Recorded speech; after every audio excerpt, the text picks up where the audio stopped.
This channel does not promote any violent, harmful, or illegal activities. All content provided by this channel is meant for an educational purpose only.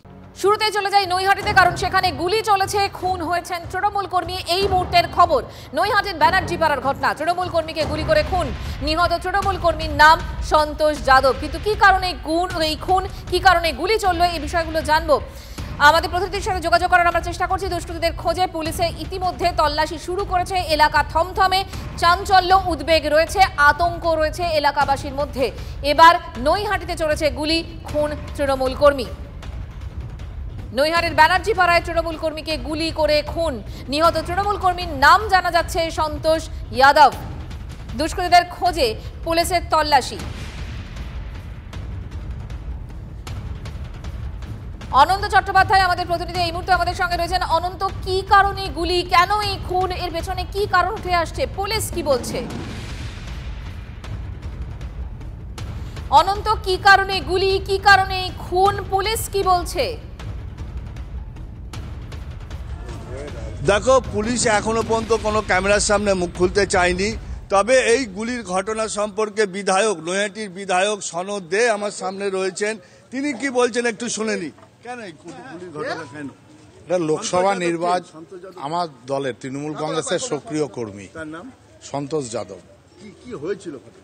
এটা গত লোকসভা নির্বাচনে অর্জুন সিং হেরে যাওয়ার পর থেকে ও বিভিন্নভাবে তার ক্রিমিনালদের দিয়ে সে এই সন্তোষকে মারবার জন্য এর আগেও চেষ্টা করেছে। গৌরীপুর পানি ট্যাঙ্কির সামনে ফার্স্ট গুলি চালায়, তারপরে 3 রাউন্ড গুলি চালায় জোড়াবাড়ির সামনে। ফার্স্ট গুলিটা কানের পাশ দিয়ে বেরিয়ে যায়, সেকেন্ড গুলি কপালের ঠিক মাঝখানটায় লাগে, থার্ড গুলি নাকের এই ওপরটাতে, ফোর্থ গুলি এইখানটাতে। 3টেরই ছবি আমাদের কাছে রয়েছে। ওর মৃতদেহটা এই হাসপাতালেই রাখা আছে। আমার দলের সক্রিয় কর্মী। ওকে মারার জন্য অর্জুন সিং এই ক্রিমিনালদের দীর্ঘদিন ধরে ব্যবহার করে আসছিল। দেখো, এই মুহূর্তে হসপিটালে তার মৃতদেহ রয়েছে। সন্তোষ যাদব সে সক্রিয় তৃণমূল কর্মী এবং যেখানে ঘটনা হয়েছে সে গৌরীপুর অঞ্চল। সন্তোষ যাদব কি করেন একটু যদি জেনে নিই। আর কি করতেন? ও গাড়ির ব্যবসা, মানে গাড়ি ভাড়া খাটানোর ব্যবসা করতো, ট্রান্সপোর্ট ব্যবসায়ী। তবে এই ঘটনায় কিন্তু যথেষ্টই কিন্তু একটা শোকের ছায়া নেমে এসেছে। এরা এখনো হসপিটালে, অর্থাৎ নৈহাটি স্টেট জেনারেল হসপিটালে সবাই জমায়েত হয়েছেন তৃণমূল কর্মীরা। এবং এই ঘটনায় কিন্তু দেখছি যে বিশাল যারা তৃণমূল কর্মী তারা ভিড় করেছেন। তার মা সংজ্ঞা যাচ্ছে এবং মাঝে মাঝে সে অচেতন হয়ে পড়ছেন। একবার জিজ্ঞাসা করুন। একটা কথা বলো, নৈহাটির বিধায়ক সরাসরি অর্জুন সিং এর নাম করলেন, তার মানে এটা কি পুরনো শত্রুতা? गोली मरला तो दादा। अरे राजा सवा खाई का पाइट लो दादा।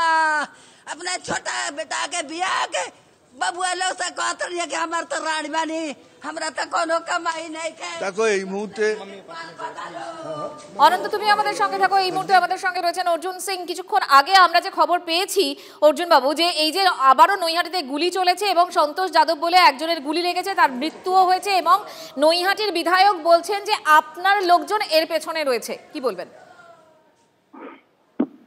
নৈহাটির বিধায়ক বা যেই বলে থাকো, ওদের মধ্যে অনেকদিন ধরে গন্ডগোল আছে। এই বিকাশ বলে যে ছেলেটা সঙ্গে মারামারি হয়েছে, তার মধ্যে খুন হয়েছে, একে গুলি মেরেছিল এরা বহুদিন আগে। তারপরে এদের সঙ্গে একদিন আগেও গন্ডগোল হয়েছিল, থানা পুলিশও হয়েছে, তারপরে আজকেও মেরেছে। দুজন যাচ্ছিল, তার মধ্যে দেখাদেখি হয়েছে, তারপরে খুন হয়েছে। এই হলো ঘটনা। এটা পার্সোনাল ওদের লড়াই, এর মধ্যে কোনো রাজনৈতিক ব্যাপারই না। মানে এই যে আপনি বলছেন না বিকাশ, মানে এই পার্সোনাল ঝামেলা আপনি বলছেন, কি নিয়ে ঝামেলা, সে সম্পর্কে আপনার কাছে কোনো খবর রয়েছে? বিকাশকে এই যে সন্তোষ যাদব আগে গুলি মেরেছিল, বুঝলেন, 2 বছর আগে গুলি মেরেছিল, বেঁচে গেছিল। তারপরে রোজ গন্ডগোল চলছিল, কালকেও গন্ডগোল হয়েছে, থানা কমপ্লেনও হয়েছে। আজকেও ওকে মেরেছে। মারার পরে 2 পক্ষ থানা যাচ্ছিল, ওখানেই রাস্তায় আবার মারামারি হয়েছে, ওকে মেরে দিয়েছে। এইটাই ঘটনা ঘটেছে। বিকাশ কোন দল করে? বিকাশ কোন দল? এখন তৃণমূলে ছাড়া কেউ কোনো দল করে নাকি?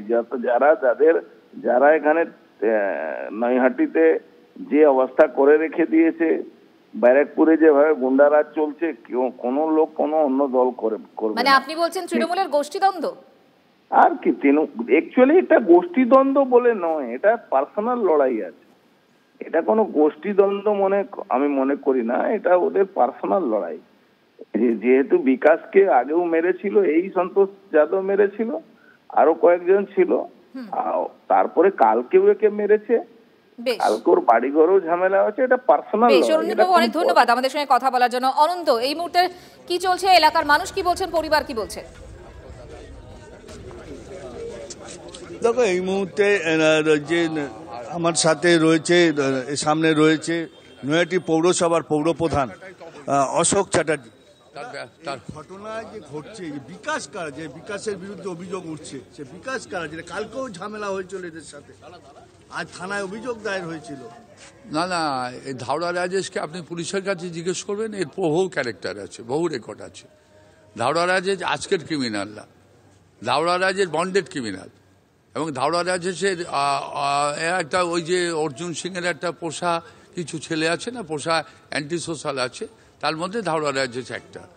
এবং নৈহাটিতে যেটা বলছেন যে এটা হচ্ছে এদের নিজেদের মধ্যে লড়াই, অর্থাৎ এদের গতকাল ধরে এদের দুজনের মধ্যে মারামারি চলছে, পুলিশে অভিযোগ দায়ের হয়েছে, তারপরেও কি করে পুলিশ এদেরকে গ্রেফতার করবে? না না, এটা তো একটা বলতে হবে, পুলিশ নিষ্ক্রিয়তার কথাই তো বলা যাবে না, এটা তো একটা বলতে হবে অর্জুনবাবুকে।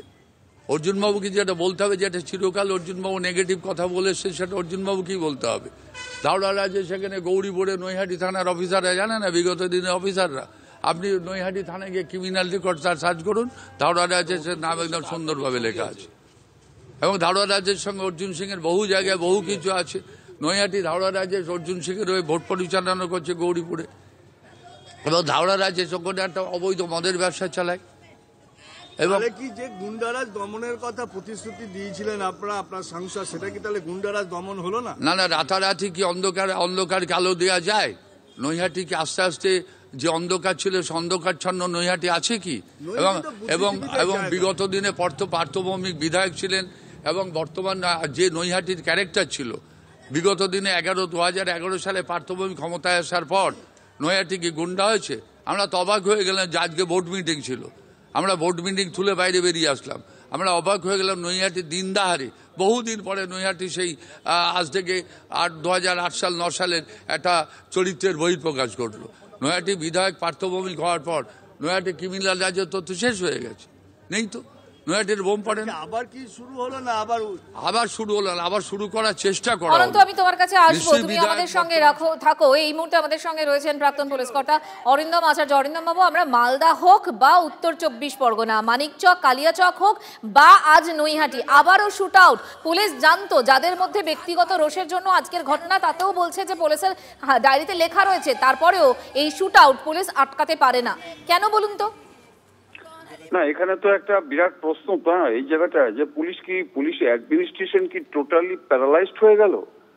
আমাদের মানে প্রশাসনে কি নেই বলুন, একই আইপিএস অল ইন্ডিয়া কন্ট্রোল করছে সমস্ত জায়গাতে, তাদের আন্ডারে পুলিশ সাব ইন্সপেক্টর অফিসার ইনচার্জরা কাজ করে, আমরা দেখেছি, এত ইনস্ট্রাকশন দেয়, তাদের অ্যাওয়ারনেস প্রোগ্রাম করে, কিন্তু এত মানে ডিজি বলুন, চিফ মিনিস্টার বলুন, সব জায়গায়। আমি আজকে পেপারে দেখলাম সামনে 2026-এর জন্য অলরেডি কিন্তু খুঁটি পোতা শুরু হয়ে গেছে। কিন্তু খুঁটি পোতা মানে দুর্গাপুজো না, খুঁটি পোতা হচ্ছে গিয়ে 2026-এ কি করে আজকে জিততে হবে সেই চিন্তা ভাবনা নিয়ে অলরেডি দাঁড়ে দাঁড়ে শুরু হয়ে গেছে। কিন্তু এই যে ক্রিমিনালরা, আপনারা চিন্তা করে দেখুন যে কত সংখ্যক তাহলে আর্মস অ্যামুনেশন আজকে আমাদের ওয়েস্ট বেঙ্গলে আজকে জমা হয়েছে, এবং এক সংখ্যক বিশেষ ক্রিমিনাল তারা আজকে কিন্তু এই সমস্ত জিনিসগুলো করে বেড়াচ্ছে একেবারে। পুলিশ যে কাজ করছে না তেমনটা তো নয়, সাজ্জাকের মতো ঘটনাও তো ঘটেছে, কিন্তু আবার এটাও ঠিক যে মালদার কিছু কিছু জায়গা বা উত্তর 24 পরগনার কিছু কিছু জায়গা একেবারে নির্দিষ্ট করে বলা যায় এই জায়গাগুলোতে কোনোভাবেই গন্ডগোল থামানো যাচ্ছে না। কোথায় গলতটা থেকে যাচ্ছে তাহলে? না না, দেখুন, আপনি যদি এই কথা বলেন, পুলিশ কি ভালো পুলিশ নেই? নিশ্চয়ই, কত ভালো অফিসার ভালো কাজ করছে, অনেক থানা আছে, তাহলে আমরা বেঁচে আছি কি করে? কিন্তু আপনি আমাকে যে কথা বলছেন, আপনি ভাঙড়ের কথাটা বলুন না। ভাঙড়ে আজকে মুখ্যমন্ত্রী নিরাপত্তার জন্য ভাঙড় থানা, কেএলসি থানাকে 7টা থানা করেছে। আপনি দেখছেন ভাঙড়ের কি পরিস্থিতি, আপনি দেখতে পাচ্ছেন চতুর্দিকে। আপনি শুধু মানে মালদা, মুর্শিদাবাদ, নদিয়া, বীরভূমের আইসিকেই তো পিটিয়ে দিল। এখন প্রশ্ন হচ্ছে যে এই একটা জায়গাতে যে কেন আজকে ক্রিমিনালরা এত আজকে সাহস পাচ্ছে মেইন যারা আসামি তাদেরকে ধরতে পারছে না, মেইন প্রপার সেকশন দিতে পারছে না, তাদেরকে পানিশমেন্ট দিতে পারছে না, এইসব কারণগুলো হচ্ছে মেইন। তাছাড়া যদি বেছে যদি এখন নামের উপর নির্ভর করে যদি এখন আসামি অ্যারেস্ট হয়, তাহলে যা পরিণতি হচ্ছে তাই পরিণতি হচ্ছে। প্রপার অ্যাকশন, প্রপার আইনের যে প্রয়োগটা, সেই প্রয়োগটা যদি ঠিক না হয়, দেখুন আপনি কি দেখাতে পারবেন কোন আসামিকে অ্যারেস্ট করে টিআই প্যারেডে প্লেস করা হয়েছে? আপনি আমাকে একটা দেখান তো। অতএব নেই, অতএব আমি এই জন্যই বলছি। বুঝতে পারছি। আপাতত আপনাকে অনেক ধন্যবাদ। প্রীতের মা কি বলছেন শোনাই একবার আপনাকে। बेटा का नाम क्या है? नाम क्या है? राजेशवा। हाँ?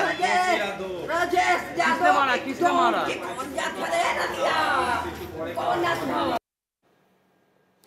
মৃতের মার বক্তব্য আপনাদের শোনালাম, অর্থাৎ সন্তোষ যাদবের মার বক্তব্য আমরা শোনালাম। কিছুক্ষণ আগেই আমরা কথা বলেছিলাম নৈহাটির বিধায়ক সনদদের সঙ্গে, তার বক্তব্য আর একবার রইল। সন্তোষ যাদব যখন বাড়ি ফিরছিল এমন সময় অর্জুন সিংয়ের পোষা গুন্ডা চিন্টু সিং, রাজেশ সাউ যাকে ধাওড়া বলে ডাকে, সহ আরও 8 জন, মোট 10 জন মিলে ওকে ঘিরে ধরলে পরে ফার্স্ট গুলি চালায়, গুলিটা কানের পাশ দিয়ে বেরিয়ে যায়। তারপর ওকে 3 রাউন্ড গুলি চালায়, একটা ঠিক কপালের মাঝখানে লাগে, একটা নাকের এখানে লাগে, আর একটা কানের এখানে লাগে। থানার নাকের ডগায়? না, থানার নাকের ডগায় বলে কথা নয়, থানার থেকে অনেক দূরেই। আর থানার নাকের ডগায় বলেই যে ঘটনা ঘটবে এটা বিকৃতি কথা। যেটা হয়েছে জোড়া বাড়ির সামনে, ও যখন ঘটনা ঘটেছিল প্রথম পানি ট্যাঙ্কির সামনে, ওখান থেকে ওকে তাড়া করে নিয়ে যায়, নিয়ে ওখানটাতে তাকে গুলি করে। কেন, কারণটা? লোকসভা নির্বাচনে অর্জুন সিং হেরে যাওয়ার পর এই সন্তোষকে মারবার জন্য বহুবার অর্জুন সিং এই ক্রিমিনালদের ঠিক করে রেখেছিল। আজকে অর্জুন সিং মারতে সফল হলো। নৈহাটির বিধায়ক যতই দায় চাপানোর চেষ্টা করুন না কেন, এই মুহূর্তে আমরা কিন্তু গত কয়েকদিনে যা ছবি দেখতে পাচ্ছি, তাতে রাজ্যে গুলি বন্দুক একেবারে খোলামকুচি। আরও একবার আপনাদের মনে করানোর জন্য 6 উইন্ডোর মাধ্যমে আপনাদেরকে দেখাচ্ছি। দেখুন, ইংরেজবাজার, কালিয়াচক, মানিকচক, বজবজ, ভাঙড়, একের পর এক জায়গায় গুলি রাজ। কোথাও দুলাল সরকারকে গুলি, গোষ্ঠীদ্বন্দ্বে গুলি চলেছে, টুর্নামেন্টে উদ্বোধনে গুলি চলছে, সিউড়ি, ভাঙড়, বজবজ, কোথাও কিন্তু আলাদা কোনো ছবি নেই এ রাজ্যের ক্ষেত্রে। অন্তত গত কয়েকদিনের এই ছবি ধরা পড়ছে। রাজ্য মেডিকেল কাউন্সিলের রেজিস্ট্রার পদ থেকে ইস্তফা মানুষ চক্রবর্তীর। কলকাতা হাইকোর্টের নির্দেশের পর পদ ছাড়লেন মানুষ। কালই রাজ্য মেডিকেল কাউন্সিলের রেজিস্ট্রারকে পদত্যাগের নির্দেশ দেয় কলকাতা হাইকোর্ট। 24 ঘন্টার মধ্যে পদ ছাড়তে নির্দেশ দিয়েছিল আদালত। আজ বিকেল 5টার মধ্যে তিনি পদত্যাগ না করলে তাকে অপসারণ করা হবে, এমনই বলেছিল আদালত। আর কোর্টের নির্দেশ মেনে ইস্তফা মানুষ চক্রবর্তীর। অবসরের পর 5 বছর পেরিয়ে গেলেও তিনি পদে রয়ে গিয়েছেন বলে অভিযোগ ছিল। খুবই আনন্দের কথা, উনি পদত্যাগ করেছেন। দেখুন, আনন্দ বলতে যে আজকে ওনার মাধ্যমে এরকম কিছু অর্ডার পাস করা হচ্ছিল। হ্যাঁ, ওনার পেছনে হয়তো আরও অনেক প্রভাবশালী লোকেরা রয়েছেন। বৃহত্তম বিচার চেয়ে যে সমস্ত ডাক্তারবাবুরা আন্দোলনে পথে নেমেছেন, যারা আন্দোলনের মুখ হয়ে উঠেছেন, সে জুনিয়র ডাক্তারই হোক কিংবা সিনিয়র ডাক্তারই হোক, তাদের বিরুদ্ধে কিন্তু একটা প্রতিহিংসামূলক আচরণ পালন করা হচ্ছে, এবং সেটা করা হচ্ছে কিন্তু ওয়েস্ট বেঙ্গল মেডিকেল কাউন্সিল থেকে। নিচে দেখা যাবে যে তার নিচে কিন্তু সই রয়েছে মানস চক্রবর্তী। তো আমি মনে করি যে না, আর সম্পর্কে দৈরথ আর তিক্ততা না রেখে বিদায়বেলা একটু মিষ্টিমুখ হয়ে করাতে পারলে আমারই ভালো লাগবে। নলেন গুড়ের রসগোল্লা নিয়ে এসেছি।